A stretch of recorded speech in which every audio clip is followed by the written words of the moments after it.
भाजपनं प्रचंड मेहनत घेऊन काही राज्यांमध्ये यश मिळवलं, त्यामुळे त्यांचं अभिनंदन करायला हवं. 5 राज्यांच्या निकालावर शरद पवारांच्या राष्ट्रवादीचे आमदार जयंत पाटलांची खोचक टीका.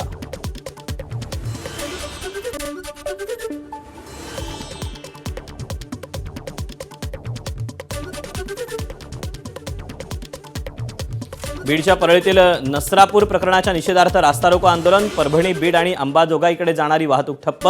लाडक्या बहिणीचे पैसे देण्यापेक्षा स्त्री सुरक्षित योजना आणा, आंदोलकांची मागणी.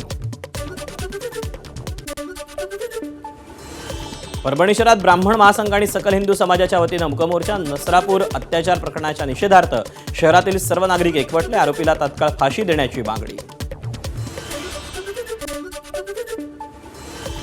विरार रेल्वे स्थानकात रेल्वे रुळावर सर्वसामान्यांचं आंदोलन. सकाळी 8:28 विरार चर्चगेट लोकल बंद करून त्याऐवजी एसी लोकल सुरू केल्यानं प्रवाशांची नाराजी.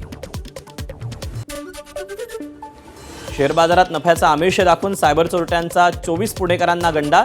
झटपट श्रीमंत होण्याच्या लालसेपोटी पुणेकरांनी एप्रिल महिन्यात गमावले तब्बल 9,31,00,000 रुपये. मानखुर्दमध्ये एका तरुणाच्या डोक्यात क्षुल्लक कारणातून कोयता मारल्याची धक्कादायक घटना समोर. कोयता डोक्यातच अडकल्याच्या स्थितीत हा तरुण फिरत असल्याचा व्हिडिओ व्हायरल. 3 अल्पवयीन मुलांची बाल सुधारगृहात रवानगी.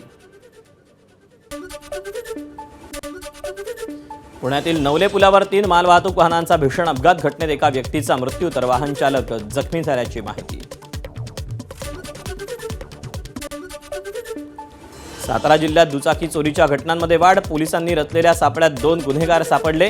12 गुन्ह्यांची कबुली देत चोरट्यांकडून 13 दुचाकी पोलिसांच्या स्वाधीन. एबीपी माझा, उघडा डोळे बघा नीट.